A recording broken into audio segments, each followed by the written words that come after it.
posibilidad ng tagumpay o kabiguan, ng ligaya o lungkot. Kaya marapat lamang na tanggapin si Jesus bilang tagapagligtas at Panginoon.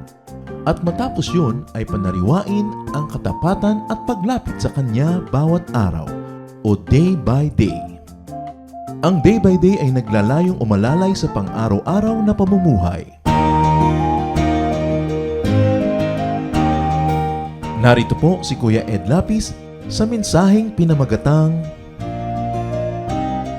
How to prepare for your own passing.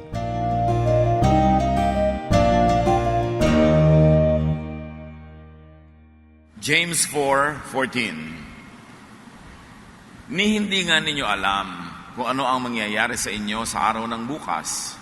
Ang buhay ninyo ay parang usok lamang, sandaling lumilitaw at agad nawawala.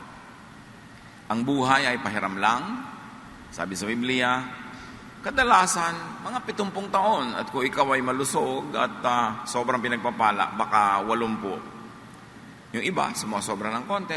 Yung iba naman, kulang pa sa 70. One thing is sure after birth, that earthly life will die.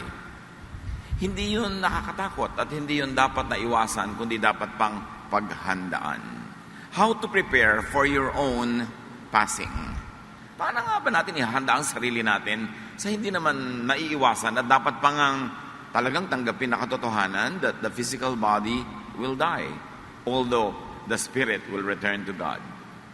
How to prepare for your own passing.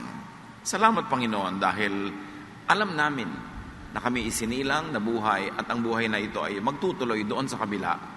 Subalit ang physical life will end here. Turuan nyo kami na ito ay tanggapin ng maluwag sa loob at sa katunayan ay mapaghandaan para lalong maging maganda ang kahulugan nito sa aming buhay.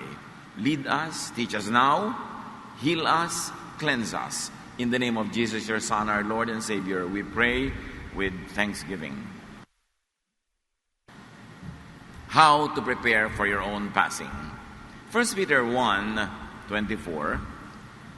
Ang lahat ng tao ay tulad ng damo. Gaya ng bulaklak nito, ang lahat niyang kariktan. Ang damo ay nalalanta at ang bulaklak ay kumukupas. Compared to eternity, earthly life is short. Para lang bulaklak.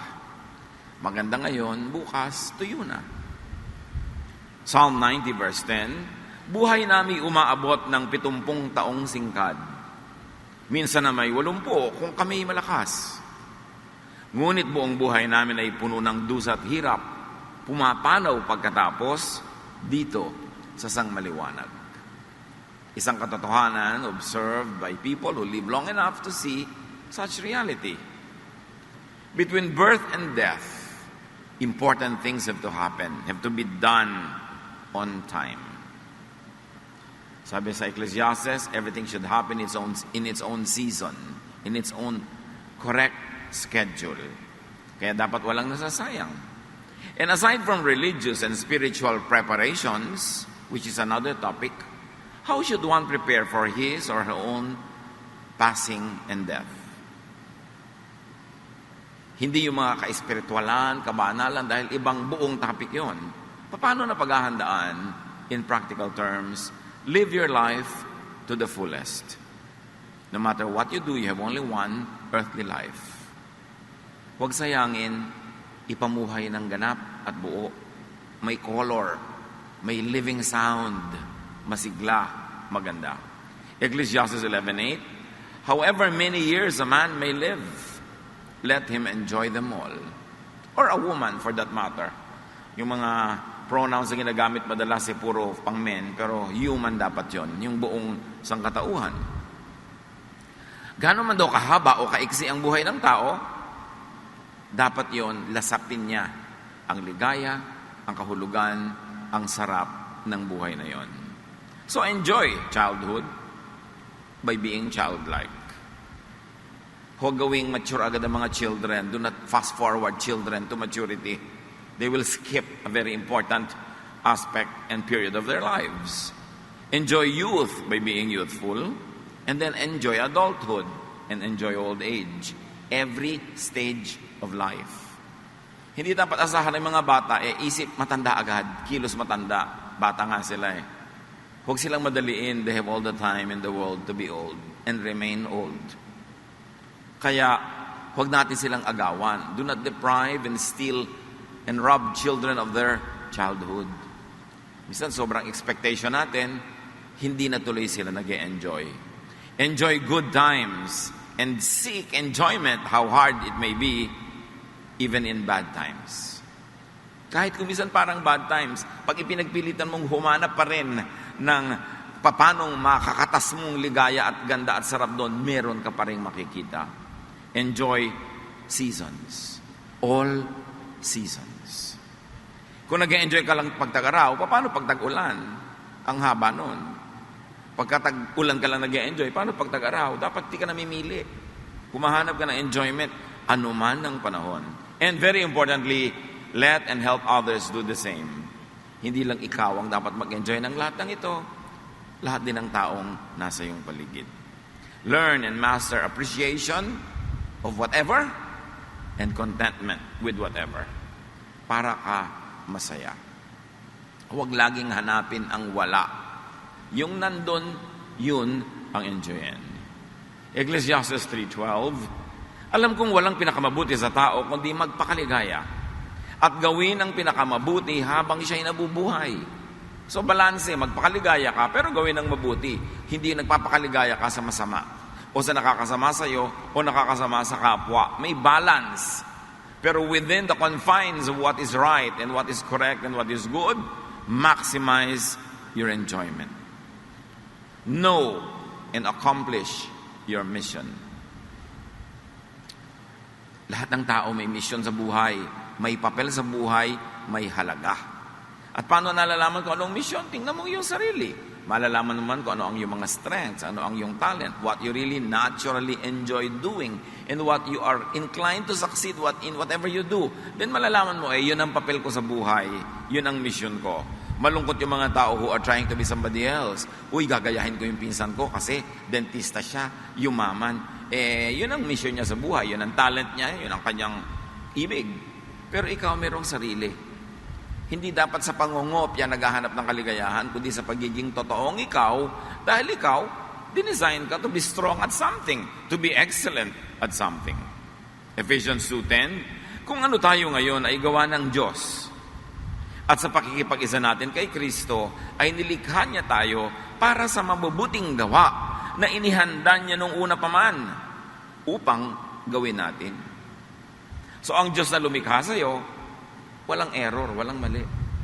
Meron siyang gustong ipagawa sa iyo at ang lahat ng ibinigay niyang talento, kakayahan, personalidad ay angkop doon sa gusto niyang maging mission mo sa buhay. So dapat pagtugmain natin kung ano tayo, kung ano ang likas natin at kung ano ang ating inaatupag at ginagawa sa buhay. Doon tayo magiging matagumpay at mabunga at masaya.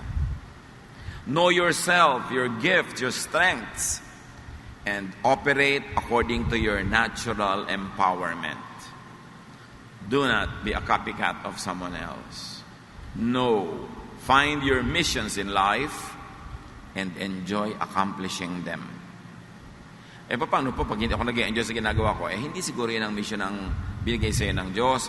Kasi bakit ka naman niya torturein buong buhay mo, bibigyan ng isang bagay na hindi mo na-enjoy? Hindi naman torturer ang Diyos. So, dedicate yourself to causes bigger than your daily mundane existence. Hindi lang tayo nabubuhay para gumising sa umaga, matulog sa gabi, gumising sa umaga, matulog sa gabi. Kumain para magutom, para kumain uli, para magutom. Dumating na ang panahon, araw, linggo, buwan, taon, at namatay ka na, wala naman nangyari sa buhay. Hindi ganon lang yun. Dapat hanapin natin yung mga malalaking dahilan kung bakit tayo nabubuhay at mga malalaking mga adhikain kung saan natin iaalay ang ating lakas at buhay. So palakasin mo yung sarili ayon sa likas na binigay sa'yo ng Diyos and help others do the same. Be an enabler. Sa halip na maging hadlang ka sa mga tao sa pagtupad ng kanilang mga adhikain at mga pangarap, ikaw ay maging tagatulong. Sasaya ka pag ginawa mo yun. You will find great joy in being a blessing to others. And that is something that only those who really obey it discover. Hindi masaya yung lagi kang nakakontra sa iba, lagi kang nakaharang, nakabara, lagi kang nambibigo, nambabara. Para lang kuminsan, pag sadista ka, merong immediate pleasure, but in the long run, it leads to emptiness. Because selfishness leads to emptiness. And emptiness leads to loneliness. Ang tunay na ligaya ay sa pagtulong sa kapwa. Pag nakikita mo siyang napapangiti, napapatalo, napapahiyaw, pag nakikita mo ang magagandang bunga na ginagawa mo sa kapwa, may ligaya yon na dun lang nakukuha at hindi sa iba. At mahalaga na habang maaga ay madiskubre na yon. How else do you prepare for your own passing para hindi sayang ang buhay? Love who or what you really love. Mahirap naman pati yung mahal mo kunwari, hindi naman pala yun. Tapos may iba kang mahal na hindi mo naman namamahal. Ngayon, kung nag-asawa ka na, mahalin mo na yan. Alangan namang pagtaksalan mo pa at humanap ka pa ng iba at mang-agaw ka pa ng asawa ng may asawa. So, as is where is. Turuan mo na ang sarili mo makontento dyan. Pero kung may choice ka pa, practice and exercise that very precious choice. Ecclesiastes 9:9. At hindi lang sa pag-asawa o partner sa buhay yung pagmamahal, marami yun. Magpakaligaya ka sa piling ng babaeng iyong minamahal habang ikaw ay nabubuhay sa mundong ito, sapagkat iyon ng iyong bahagi at bunga ng iyong pinagpaguran sa maikling buhay na ito. So kung yun man ay babae dahil lalaki ka o lalaki yun dahil babae ka, kung ano man yung mahal mo, sino man yun, sabi ng Ecclesiastes, spend time with that person. Magsama kayo, magsalo kayo sa kaligayahan. Basta hindi mo siya ninanakaw sa iba, hindi kanya ninanakaw sa tunay na may-ari sa iyo. Wala kayong ninanakawan, love who or love what you really love. Pwede ring what maaaring ang mahal mo, magtanim ng mga puno. Di mahalin mo yung ginagawa mo, magtanim ka ng mga puno. Iligtas mo mga isda sa plastic pollution. Ano man yun? Gusto mong bumuo ng isang matibay na bansa, buuin ang inyong pamilya, tao man, bagay o adikain, kung ano yung talagang mahal mo, yun ang mahalin mo. And spend time with your love, with that person or with that vocation or with that interest. And be with your loved one as much as possible. Kaya sa kasalukuyan na napakarami nating kababayan na kinailangang magtrabaho sa malayo para lang mabuhay, napakahirap at napakasakit noon. Nawa merong talagang timetable, magpakatino ang bawat member ng family para hindi humaba ang pag-abroad ng isang member at makauwi na agad dahil matino yung mga nandito, nagtipid, nag-ayos, nag-invest, nag-aral na mabuti, gumraduate na anak agad para matigil na yung pagkakahiwalay. Do not sacrifice togetherness for money as much as you can.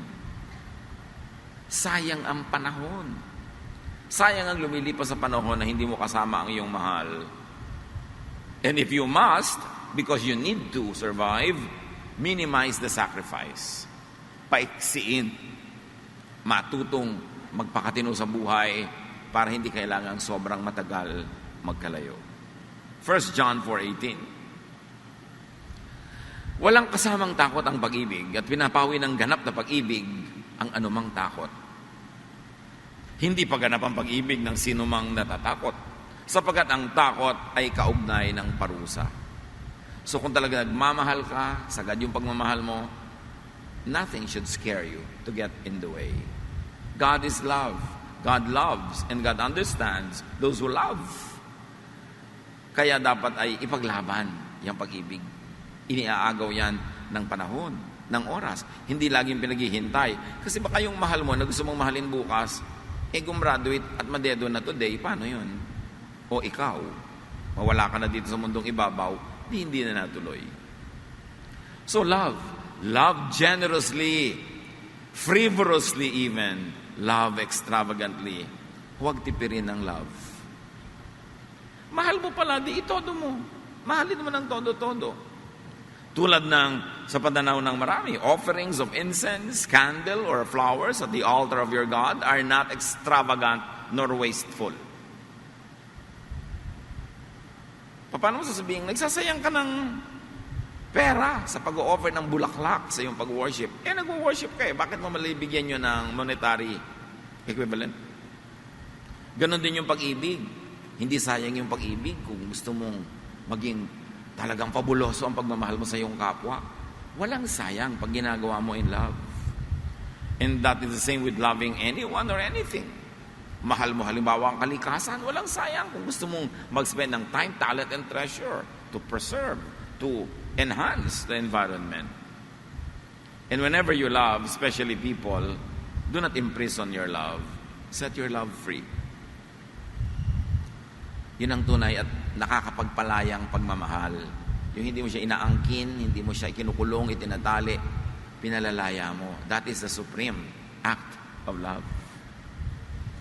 And how else do you prepare for that eventual passing? Do what you really love to do. Related ang mga ito. Ano pa talaga ang gusto mong gawin sa buhay? Gustong-gusto ko pong nagme-makeup ng mga bangkay. Maganda. May profession para dyan. Diba? Pero yung takot na takot po ako sa dugo, anong trabaho mo, nurse? Ay, teka, huwag ka dyan. Parang wala ka sa tama mong dapat kalagyan. Kasi araw-araw matatakot ka. Araw-araw bitin ka kasi wala kang bangkay na nami-makeupan. So dapat pumasok ka sa isang punerarya. Pero gusto mo nagme-makeup ka ng mga buhay, pumunta ka sa isang salon. Sa ano ba gusto mong gawin? Dapat yan ang gawin mo sa buhay.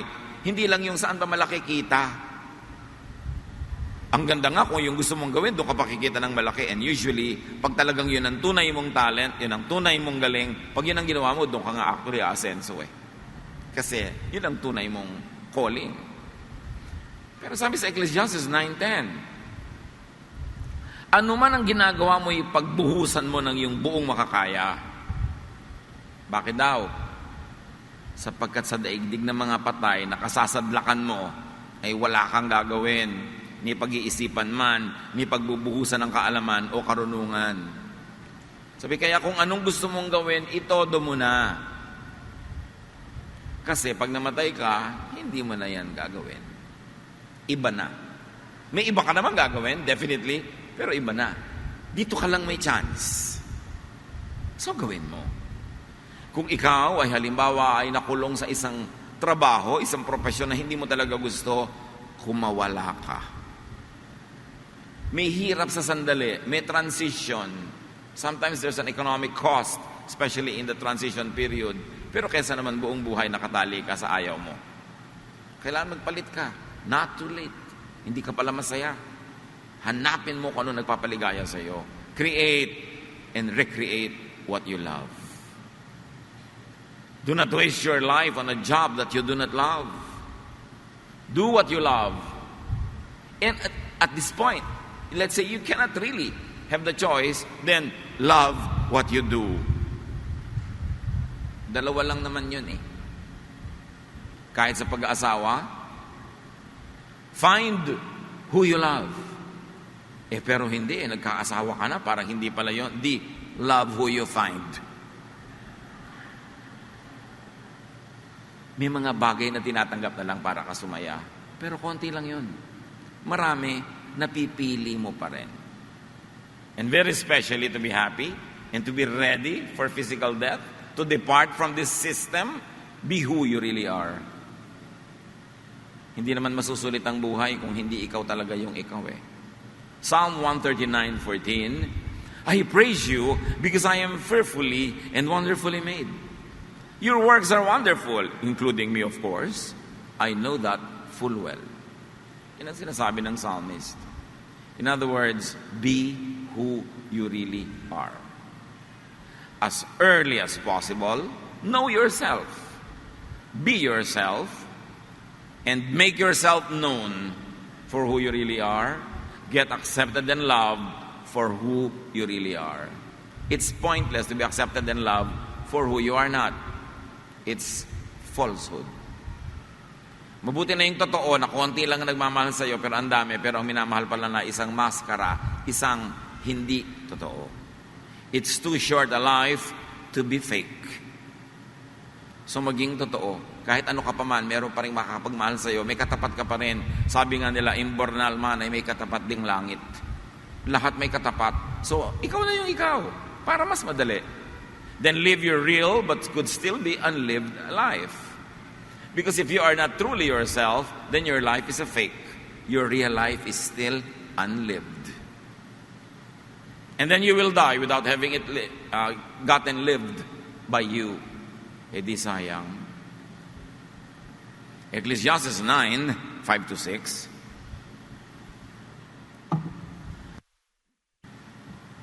Alam ng buhay na siya'y mamamatay, ngunit ang patay ay walang anumang nalalaman. Nawawala pati kanilang pag-ibig, pagkapuot at pagkainggit. Ano pat, wala silang namamalayan sa anumang nangyayari sa mundo. Ang tinutukoy ni Solomon is that the dead, the departed are already in the other world. They are in another plane and level of consciousness. Their concerns are no longer the concerns of the people on earth. So, your earthly concerns could only be attended to while you are here. So don't waste the opportunity. Huwag mamatay nang hindi man lang nabuhay pa. Do not live your life to suit other people's ideas and fantasies. Do not live your life to suit other people's expectations and demands. Your Creator, your God, designed you to be who you are. You are answerable only to God with what you do with yourself. Siya kasi ang lumikha sa'yo. Mga magulang, meron tayong personality, meron tayong mga ideya, meron tayong paraan. Pwede nating ituro, pwede nating isuggest, i-influence ating mga anak, pero hindi kailangang igiit at ipilit na sila ay maging tayo. Tayo ay tayo, sila ay sila. At ang tunay na tungkulin at pribilehyo ng magulang, palakihin ang iyong anak para magkapakpak at lumipad sa paraang gusto niyang lumipad, hindi sa paraang ibig mo. Hindi mo pwedeng gawin ang iyong anak na tagatupad ng mga hindi mo natupad na pangarap sa iyong sarili. Kailangan yung sarili niyang pangarap sa buhay niya ang matupad. Hindi mo tinupad yung pangarap mo sa buhay mo, ipapagawa mo sa anak mo. Siya rin hindi matutupad yung gusto niya, ipapagawa niya sa apo mo. Di generational na yan na problema. If you love people, set them free. Do all you can to teach in the best way you can and the best knowledge you know.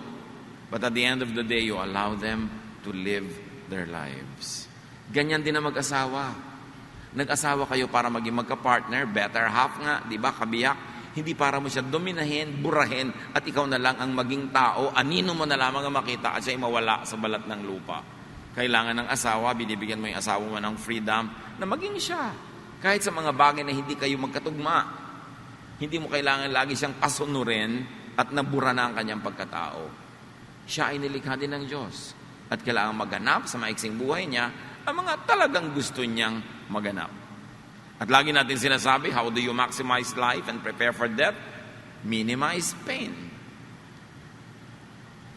Kontian lamang ang pain sa buhay. Maraming pain self-inflicted. Yung mga pag-aaway na pinapahaba, kung nabigla ka, may nasabi kang hindi maganda, nag-away kayo, pero kailangan ba talaga pahabain nyo na 5 taon? Yung nabigla ka, maaari pang sabihin, nabigla lang ako, hindi ko control. Pero yung pagpapahaba nun, hindi na yun bigla-bigla. Decision na yun. Na magmatigas ka at pahabain mo yan. Minimize pain. Yung mga pwede mong palampasin na. Huwag nang pag-awayan. Kasi pag nag-away kayo, painful. Huwag nang masyadong maghusga sa mga nagkakamali. Kasi nagkakamali talaga ang tao. Pagka lagi ka nanghusga at lagi ka nagparusa, every day will be painful for you and for others. Piliin yung mga kapatid na nagpapahirap na inyong loob, nagpapasakit ng inyong puso, at isipin nyo kung paano nyo yun wawakasan o kukontean. Kasi madalas, tayo ang nagpapahaba ng ating mga pagdurusa. 1 Timothy 5:23, in a very physical and practical sense, sabi ni Paul kay Timothy, huwag tubig lamang ang iyong inumin. Uminom ka rin ng kaunting alak para sa madalas na pagsakit ng iyong sikmura. So you see, sikmura pa lang yung masakit, binibigyan na ng prescription. Dapat, minimize pain. How do you minimize that? Uminom ka ng alak na merong alcohol para ma-disinfect ang sikmura mo. Inom kasi ng tubig na galing sa balon na maraming butete. Ayan tuloy, sira ang tiyan mo. So, uminom ka ng tama. So magpe-prescribe ka ng lunas para matigil ang pagdurusa. And you expand this very specific example to everyday life. Dahil lahat tayo, kung minsan may stomach pain, tapos hindi natin iniinom yung dapat inumin para matigil yon. Minimize pain. Proverbs 11:17, those who are kind benefit themselves, but the cruel bring ruin on themselves. So, how do you minimize pain when you are kind? You minimize by being kind. Because when you are kind, the normal thing to happen is people are kind to you also. Therefore, they do not become sources of pain. They even become sources of pleasure. So, be kind. Pagka hindi ka mabait, lagi kang may kaaway, dinadamihan mo ang pain ng buhay mo. O buhay ng kapwa, nagagantit-gaganti rin sa'yo. How do you prepare for physical death? Maximize your joy. And if you must, maximize your pleasure. Life is full of pain. Whenever you have an opportunity to have pleasure, enjoy it. Habang hindi mo ninanakaw sa iba, enjoy it. Ecclesiastes 2:10, wala akong ginustong hindi ko nakuha, sabi ni Solomon. Ginagawa ko ang lahat ng aking magustuhan.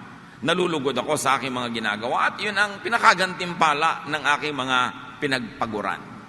So, in-emphasize ang in-enjoy ko, pinagpaguran ko, hindi ko ninakaw. So, hindi mo ninakaw, pinagpaguran mo, enjoy it. Sasabihin nyo, si Solomon yan, hari, nagawa niya lahat. But in our own little ways, mga hari at reyna naman tayo sa ating mga buhay-buhay. Yung nakaupo ka sa balde, namamaypay ka ng buli, kumakain ka ng inihaw na mais, reyna ka na nun. Di ba? Lalo't pinipedicure ka ng 200 pesos lang, money, pedi, may facial pa. O, reyna na ang feeling mo. Hindi ba naman kailangan maging Solomon para mag-enjoy sa buhay? Pero, i-turn mo yung little part of your world into your royal chamber. Nagagawa yun. It's a choice.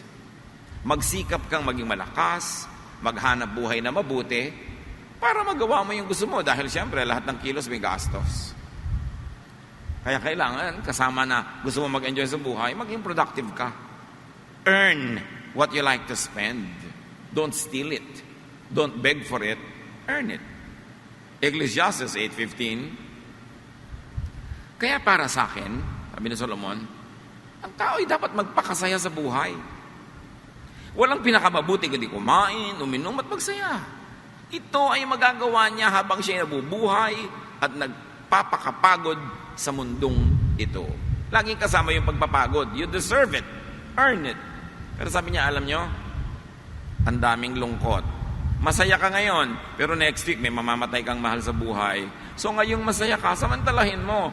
Kasi next week may lungkot ka, doon ka na malungkot. Dito, wag muna. Kasi pwede ka pang masaya eh. Hindi yung wala ka naman dapat ikalungkot, umiimbento ka ng lungkot. Paano pagdating ng tunay na lungkot, di doble-doble lungkot na yan. Ganun, bawat chance na pwede ka maging masaya, magsaya ka, sapagkat ang mundo'y bayan ng hinagpis. Sabi ni Balagtas, mamamaya'y sukat tibayan ang dibdib.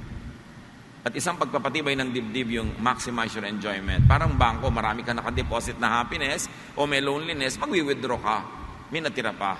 Hindi yung puro na lamang dusa. And very importantly, how do you prepare for your own passing? Do the most good. Mantra yan, lagi natin inuulit-ulit. Di ba? Minimize pain, maximize pleasure, happiness, and joy. And then do the most good. Kasi ito yung balancer. Kasi sa yung pagmamaximize ng fun, baka naman bad na. Nanako ka na pala, pumapatay ka na para lang sumaya ka. No, do the most good. Balance yan. Kaya si Solomon, na maraming enjoyment, sabi niya sa Ecclesiastes 2:4, I undertook great projects. At inisa-isa niya yon. Marami siyang ginawa para sa taong bayan, para sa kapwa. Kaya pag nag-enjoy siya, hindi niya minamasama. Dahil sabi niya, pinagpaguran ko ang lahat ng ito. Ecclesiastes 12:14, lahat ng gawin natin, hayag man o lihim, mabuti man o masama, ay ipagsusulit natin sa Diyos. Kaya nang ginagawa mo, pag nagsasaya ka, nagpapasaya ka ng iba, alam mong may pagsusulit. Therefore, you're above board. Tama ang ginagawa mo, hindi mali. Do the most good. That is very, very important. Matthew 5:20, sasabihin ng hari, tandaan ninyo, nang gawin ninyo ito sa pinakahamak sa mga kapatid kong ito, Sa akin ninyo ito ginagawa. So yung ginagawa daw natin sa pinakamaliliit na tao, kapwa natin, itinuturing ng Diyos na siya ang may utang at siya ang magpapalit. Mahalagang isipin yon. Habang nag-enjoy ka sa buhay, magpa-enjoy ka rin sa iba. Halimbawa, nagsa-celebrate kayong pamilya, ang sarap ng kainan nyo sa isang restaurant. Ang husay-husay naman itong waiter na nagsaserve sa'yo. Matanong mo man lang, ano bang paborito ng asawa mo, ng mga anak mong pagkain? At pag sinabi nila, umorder ka, ipa-take out mo at bigay mo sa kanya, edi you do the maximum good. Nag-enjoy ka, nag-enjoy din yung waiter, nag-enjoy din yung kung sino. Kahit na nga kung minsan, may pulubi, aabutan ng pagkain mo. Tapos sabihin ng pulubi sa'yo, sana cash na lang. May mga ganon, naka-encounter na ba kayo ng ganon? Sana sabihin mo, ay wala akong cash, credit card, may swipe ka dyan. Dahil may mga pagbinigyan mo ng pagkain, sana pera na lang, masama patingin sa'yo. Don't let those people take your joy away. No? At huwag na titigas ang puso mo dahil may mga ganong tao. Continue to be nice. Do the most good to the least people, sabi nga ni Jesus. And then have no or just very few regrets. I've had a few, but then again, too few to mention. Bago may magbarilan, tama na yan. Marami na daw nagbarilan sa kantang yan eh. Regrets, I have a few. Dapat konti lang and too few to mention. In other words, kung ano yung sa tingin nyo, pagsisisihan nyo, huwag nyo nalang gawin. Yung nanggigigil ka, gusto mong bulyawan yung kapatid mo, yung hipag mo, pati sarili mong nanay, alam mo naman, pagsisisihan mo rin yun, pag humupa yung loob mo, huwag mo nalang gawin. Gusto mong gantihan ng masama, huwag mo nalang gawin. Kasi mabait ka naman talaga eh. Darating ang panahon, maglulubog din yung loob mo, magsisisi ka rin eh. Huwag na. Because near the end of our life, many people have more regrets for what they did not do than for what they did. Yung mga what if. Yung sayang naman, nung bata pa ako, hindi pa ako nakaakyat ng Mount Hibok-Hibok. Eh, matanda ka na ngayon, hindi mo na magagawa. So, kung gusto mo pala talaga umakyat sa Mount Hibok-Hibok, gawin mo na ngayon. Kaya lang, mag-training ka, gawin mo yung tama para hindi ka mahulog doon. Maraming gustong gawin ng tao, pero lagi nangungunay takot, conservatism, discouragement ng iba. Tapos pag matanda ka na, nagsisisi ka, di mo ginawa. Halimbawa, ano kaya nangyari kung sinagot ko yun ang liligaw sa akin na yun? Di ba? Yung mga ganyan mga regrets. So, kasi naman, ba't di mo naman sinagot? Sobra ka namang nagpakipot. No, nagpa-arte-arte. O hanggang ngayon, ayan, wala. So, may mga bagay na hindi naman nakakasama at huwag kang gagawa ng masama. Go ahead and do it. Because there's nothing more vain or bitter than a person advanced in years possessed by regrets. Mga hindi nagawa.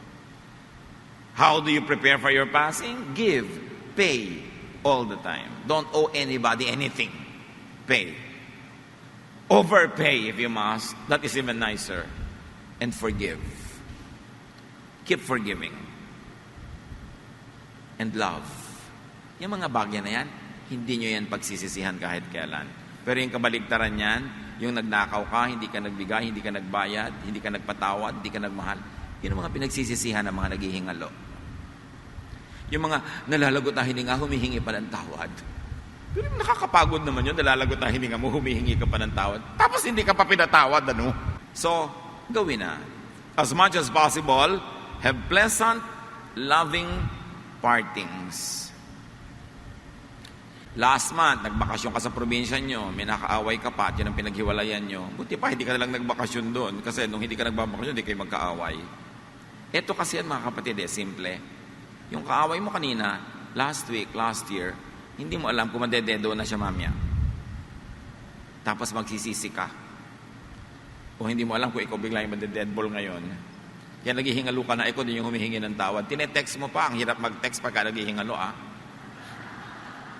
Tapos, hirap na hirap ang loob mo. Tiyakin nyo mga kapatid, hanggang kaya nyo. Ibaba ang pride, lulunin ang galit. Huwag kayong makikipaghiwalay ng magkagalit. Kahit mamaya uuwi ka rin sa bahay. Di ba, nagsagutan kayo ngayon? Inasagasaan siya ng napakabagal na trend natin, mamaya. Pero namatay pa rin siya sa bagal kasi ang tagal siya bago umalis yung trend sa ibabaw niya. O ano ngayon? Wala na, tapos na. Huwag kayo nakikipaghiwalay ng hindi masarap. Kahit lulunin mo yung pride mo, ay, naku, magbabiyahe ako, baka mamatay ka, bati na tayo, ha? O, para magkabati kayo, hindi yung iiyak-iyak ka doon sa ataol. Proverbs 27:1, do not boast about tomorrow, for you do not know what a day may bring. Hindi mo naman alam eh. Romans 13:8, let no debt remain outstanding except the continuing debt to love one another. Huwag niyong hahayaang may utang kayo. Kung meron man, yun lang utang na pagmamahal na. Mamahalin mo pa siya ng mamahalin. Mahirap kasi yung may regrets. Mahirap dalhin yan sa buhay. At kung meron sa atin ngayon na nangyari na yun, wala na, huli na, namatay na siya, may regret ka pa, bumawi ka na lang, magmahal ka ng mahal niya. Halimbawa, yung nanay mo, pinagsasagot-sagot mo, tapos namatay siya bigla, mahalin mo na lang yung tatay mo na mahal niya, bawi ka na doon. O kung ano man yung mahal niya sa buhay, mahalin mo. O kung wala na siyang ibang mahal sa buhay, humanap ka ng ibang mamamahal dedicated to your departed loved one para ka makabawi. Meron naman laging bawi. God is God of second chances. Pero ba't ka mag-aantay pa ng ganung bawi kung mabubuhay ka na lang ng maayos na hindi ka nakikipagkagalit sa mga hindi mo naman pwedeng iwasan sa iyong buhay? Then live according to God's design and law. And what is that law? What is that design? Fear God does not mean do not enjoy life. Akala ng mga relihiyoso yung fear God, do not enjoy. No, fear God means enjoy life. Because you are fearfully and wonderfully made. Because God is love. And God likes you to have a full life. Sabi ni Jesus, I came that you might have life and have it to the full. Have it abundantly.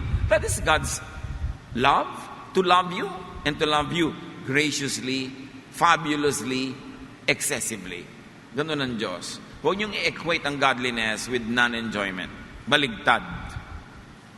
Inilikha ng Diyos lahat ng sound para ma-enjoy mo ang music, ang lahat ng mga color para ma-enjoy mo ang mga nakikita mo, lahat ng taste.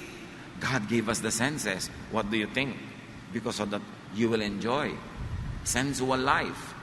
As long as that life does not deprive others or does not rob others. Dapat nating appreciatein ang Diyos. At higit sa lahat, hindi lang yung sarili natin ang hinahanda natin. Help others to prepare for their own passing. Allow them to be themselves. Lahat ng pinag-usapan natin dito na gawin niya sa sarili, hayaan niyong gawin ng kapwa sa kanyang sarili at tulungan niyo pa siya. Dahil siya o ikaw, pare-pareho magwawakas ang buhay na ito. This life is a gift from God to be enjoyed and celebrated. It is not a problem to be solved. May mga konting problema, but do not problematize life. Enjoy life. This is high religion. Dapat burahin na natin sa utak natin yung conservative religiosity that enjoyment is sinful. Hindi mo ninanakaw, hindi mo inaagaw, hindi harmful. It is what God would like you to have. We should renew our knowledge of God through Jesus. Kaya napakahalaga ng pagpapakilalang muli ni Jesus sa Diyos, na hindi isang killjoy na Diyos, hindi Diyos na maibigin, mapagtanggap, at Diyos na gustong sumulit ang ating buhay. Panginoon, ituro niyo po sa amin kung ano ang aming mga mentalities, habits, na nagiging sagabal so that we will get the most out of life and give the most to others in this life. Ituro niyo po sa amin yung mga baggages na natanim sa utak namin ng mga previous learning experiences from others na hindi angkop sa mapagpalayang katuroan ni Jesus. Ituro mo po sa amin, Lord, that life is a journey. It is a treat. It is something to celebrate. And teach us, Lord, to change our ways so that not only us would enjoy this life, but others who share their lives with us. Mag-isip-isip tayo at magbulay-bulay, mga kapatid, kung ano mga practical na bagay na dapat natin gawin para ipamuhay ang wisdom na laman ng mga salita ng Bibliang itong pinagbulay-bulayan natin. Lord, as your people sit still before you, continue to speak to each one, and let us have that wisdom, O Lord, to enjoy life to the fullest.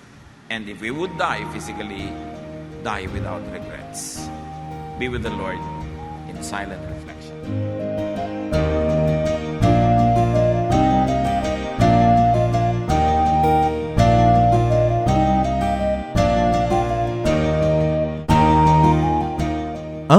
Matapos pong mensahe ni Kuya Ed Lapis ay pinamagatang How to prepare for your own passing.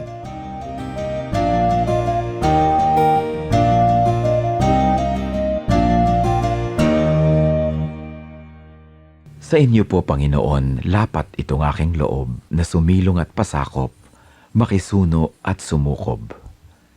Sa tuwing kayo'y lalapitan ay lagi nang gumagabay, taus-pusong lumilingap sa bawat pusong sugatan.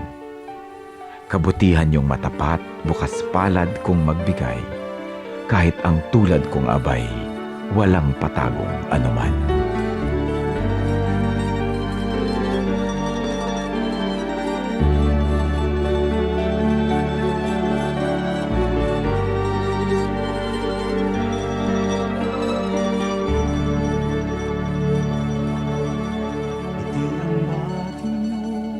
Sa pagsikat ng araw, maging sa karilagan ng takip silim, at sa kandili nyo ako'y hindi maliligaw. Latnan man ng unos sa lalim ng dilim. Kung sisikapin kong bilangin ang mga bituin, isa-isahin ko man bato sa buhangin, walang makahihigit sa lawak ng iyong pagtingin, sa kalinga niyo pagmamahal sa akin. Alleluia, Alleluia, Alleluia,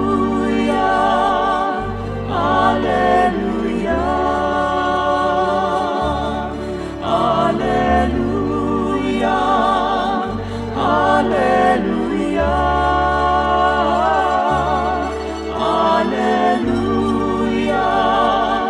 Alleluia.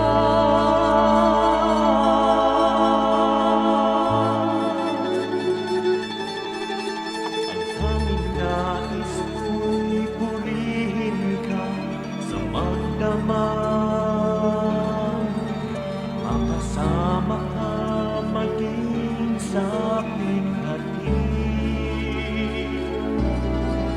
ako'y nagagalak sa kaligtasan niyo't habag, pagkat paglapit ko, ngiti ang iyong bati.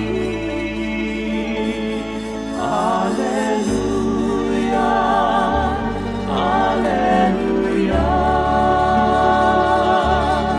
Alleluia, Alleluia, Alleluia, Alleluia.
Mayaman sa hiyas ang ating bayan at isa sa hiyas na yan ang musika.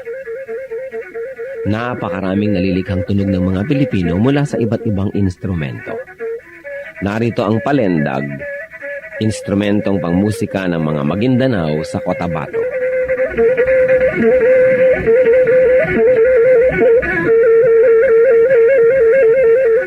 Ang palendag ay yari sa isang manipis na buho na may 2 sentimetro ang bilog at 10 sentimetro ang haba.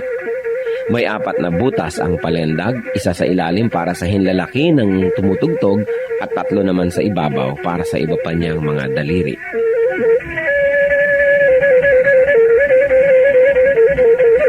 Inukaan ang isang dulo ng buho upang lumapat ito sa labi ng manunugtog habang siya'y umiihip. Sa kabilang dulo naman ng palendag ay may isa ring malaking uka kung saan nagtatapos ang instrumento.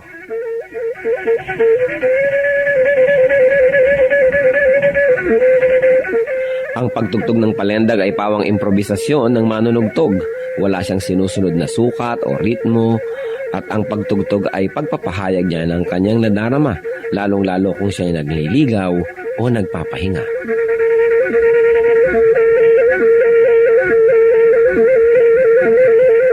Ang musika ay wika ng kaluluwa.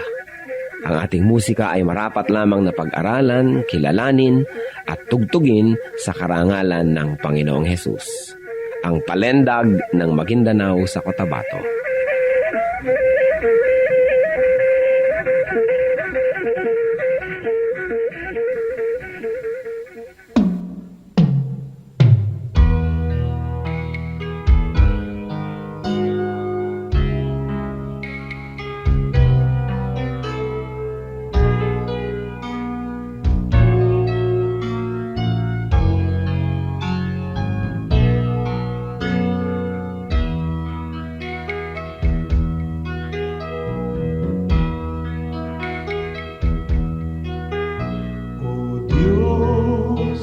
Dalangin ko'y iyong tanggapin na maging karapat-dapat sa iyong paningin. Kung may pag-aalinlangan ang aking paniwalaan ay ikaw. Ang kailangan ko'y iba yung lakas upang di ko natahakin ligaw na landas sa pagpaparot parito sa ulat bagyo'y hindi magbabago.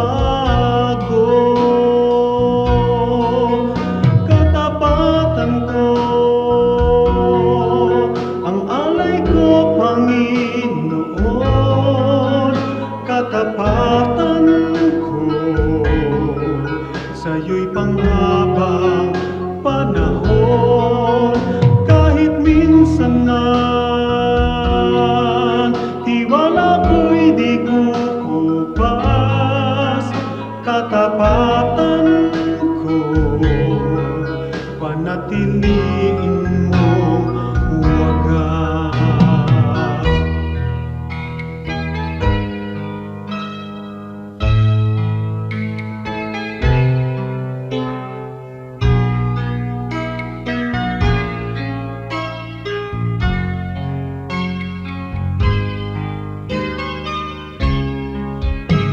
Pagpaparot parito sa ulat bagyo'y hindi magbabago. Katapatan ko, ang alay ko, Panginoon. Katapatan ko sa'yo'y panghabang panahon. Kahit minsan man tiwala ko'y di kukupas,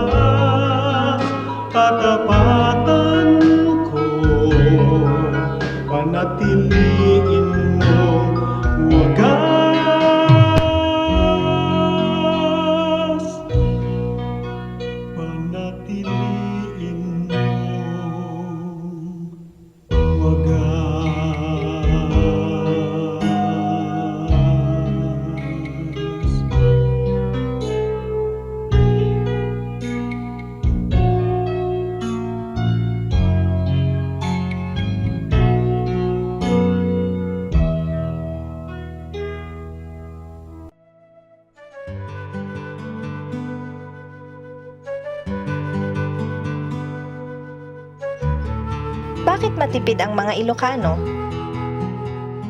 Pag sinuri mo yung geography ng Ilocos, on the eastern side, yung mga Sierra Madre Mountains, no? Ang tarik-tarik niyan at mahirap akyatin. And immediately on the western side, South China Sea. Ilocos is but a tiny strip of land. So given the very limited resources, ang mga tao dyan syempre to survive, had to learn how to make the most out of little and how to stretch the resources. Over the years, they have learned to be thrifty. At isa yung napakagandang survival instinct. Kaya nga sabi nila, if you want to be happy, marry a Visayan. But if you want to survive, marry an Ilocano.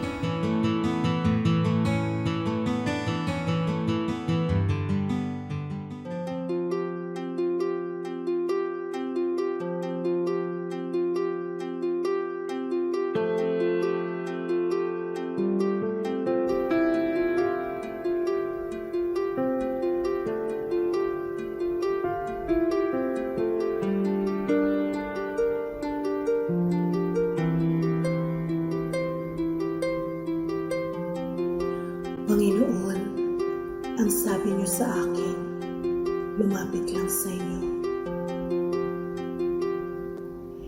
Ibig ko'y diringgin,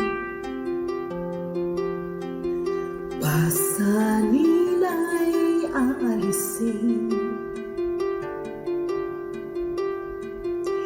Lahat ng kabigatan ng isip at katawan, ilalagak ko na sa inyong kanlungan. Nais kong madama haplos ng iyong kamay, paghako sa damdamin, sinisiklot ng buhay. Nais kong madama init ng iyong yakap. Sa sandaling ito, hanap ko ay paglilinaw.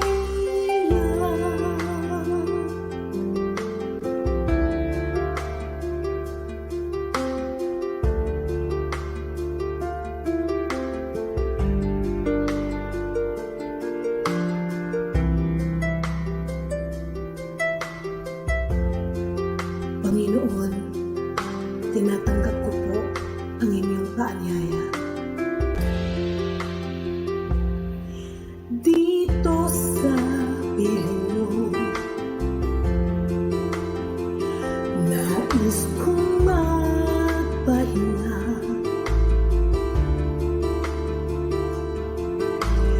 Ang pagod kong puso, naghahanap ng ligaya.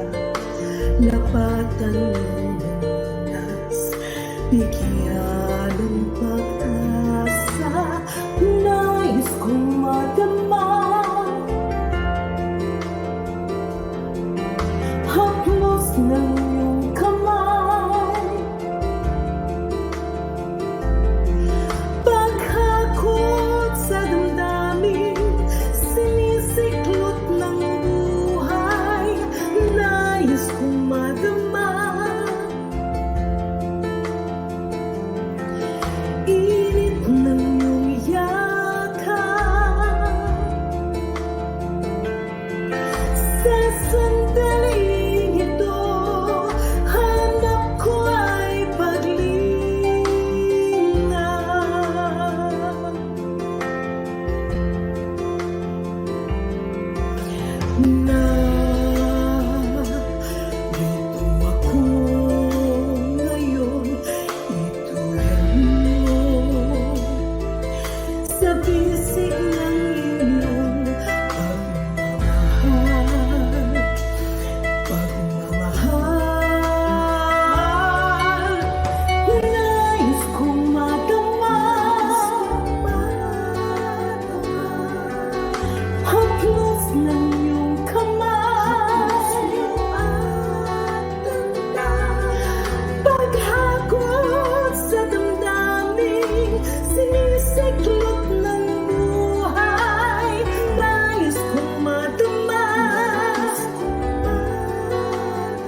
ng iyong yakap.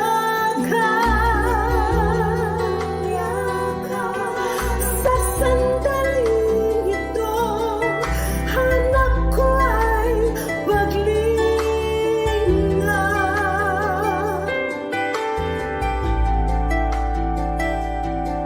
Sa sandaling ito, hanap ko ay paglinga.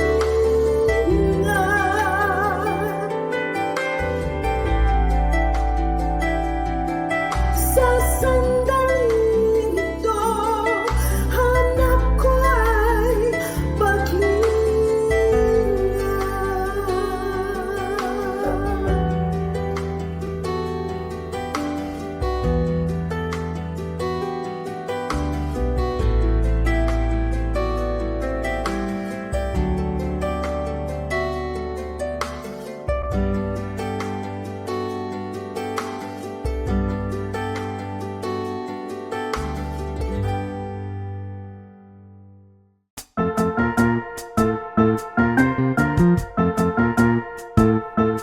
Oras na po para pansamantalang magpaalam ang programang Day by Day. Tayo po'y magsama-sama tuwing ika-6 hanggang ika-7 ng umaga, araw-araw. Magandang umaga po at mabuhay ang Panginoong Hesus!